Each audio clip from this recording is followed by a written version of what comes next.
కారుణ్య గణాగణాత్వం, ఆయన యొక్క కరుణ వర్షాన్ని కురిపిస్తాడు గురువు. సో ఆ యొక్క కరుణ వర్షం ద్వారా మనకి ఈ యొక్క దావానాలమైనటువంటి యొక్క కష్టాలు ఇవన్నీ కూడా పోతాయి.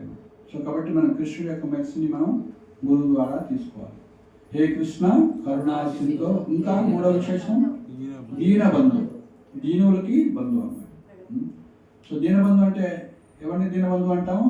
దీనులని ఎవరిని అంటారు? దీనులని ఎవరిని అంటారు?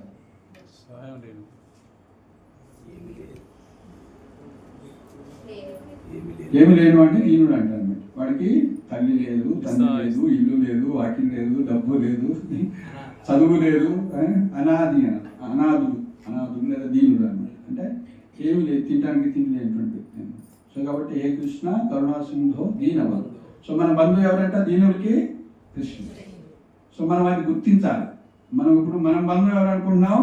ఫలానా chief minister, prime minister, IAS officer, ఆ మినిస్టర్, మా సిస్టరు, మా బ్రదరు అనుకుంటాం అన్నమాట. వాళ్ళని మనం రక్షించేది లేదు ఏమి. అఫ్కోర్స్ వాళ్ళ మనిషి వాళ్ళది కూడా ఉంది. సో అల్టిమేట్గా ఎవరంటే సో కృష్ణుడు అన్నమాట. మనం ఎప్పటి నుంచి వస్తా ఉన్నామంటే కష్టాలు. ఏం కష్టాలు ఉన్నాయి మనకి? ఏం కష్టాలు ఉన్నాయి?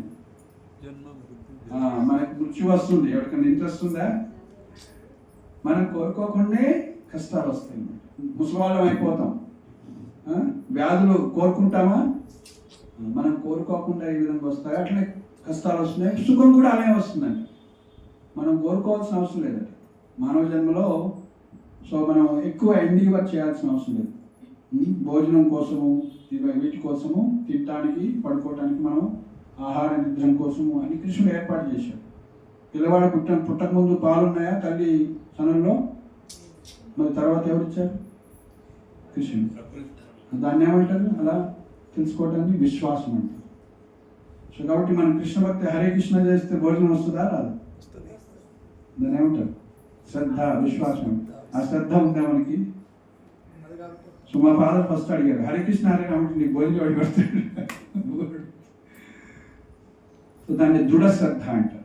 వేణుగోపాల ప్రభు క్లాస్ వింటే దృఢ శ్రద్ధ అంటే ఇంకా తెలుస్తుంది. సో మనకి ఇప్పుడు దృఢ శ్రద్ధ లేదు.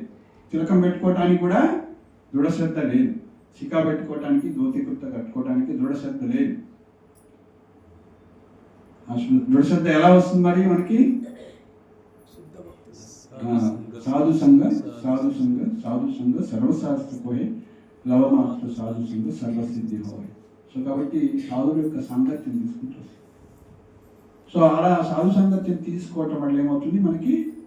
ఎస్, నేను కూడా కృష్ణుడిని పొందాలి, నేను అనాథనై ఉన్నాను, దీనుడినై ఉన్నాను అని తెలుసుకుంటాం. మన పరిస్థితిని మనం చక్కగా అర్థం చేసుకుంటేనే సో మనం డాక్టర్ని అప్రోచ్ చేస్తే ఆ యొక్క డిసీజ్ పోతుంది. అట్లనే మనకు ఉన్నటువంటి కష్టాలు పోవాలంటే మనం కృష్ణుడిని ఆశ్రయించాలి. అలాంటి కృష్ణుడిని ఆశ్రయించాలంటే ఏం చేయాలి మనకి? సో గురువుల యొక్క మెర్సీ కావాలన్నమాట. ఏ కృష్ణ కరుణా సింధో దీనబంధో.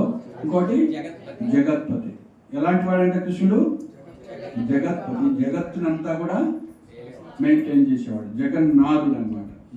ఒక ఒరియానాథు కాదు, ఆంధ్రనాథు కాదు, తెలంగాణ నాథు కాదు, అమెరికా నాథు కాదు. ఆయన జగత్తుకే నాథు. అన్ని ముల్లోకాలను కూడా పోషించేవాడు. సో కాబట్టి ముల్లోకాలను పోషించేవాడు మనని పోషిస్తాడా? సో కాబట్టి సో జగత్పతి అని చెప్తున్నాను అనమాట. సో హే కృష్ణ కరుణా సింధో దీనబంధో జగత్పతే గోపేశ గోపికాకాంత రాధాకాంత. సో గోపేశ గోపికాకాంత. గోప ఈశ.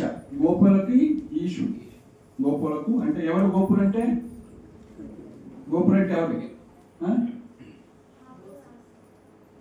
ఒక గోపుడు పేరు చెప్పండి.